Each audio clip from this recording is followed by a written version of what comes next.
Assalamualaikum, teman Afizah. Kali ini kita akan menggambar dengan mudah dan cepat. Ayo siapkan kertas dan spidolnya. Tonton video ini. Saya jamin pasti kamu bisa. Pertama, buat pola oval. Buat 6 garis lengkung di bawah pola oval. Garis lengkung dibuat secara bersusun dari atas ke bawah.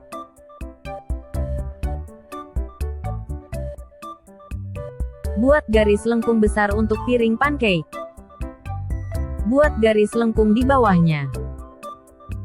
Buat garis bergelombang dan pola lingkaran di bagian atas.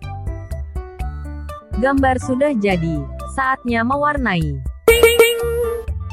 Coklat tua, coklat, kuning, merah, hijau kebiruan, merah muda. Ini hasil menggambar dan mewarnaiku. Bagaimana hasil gambarmu?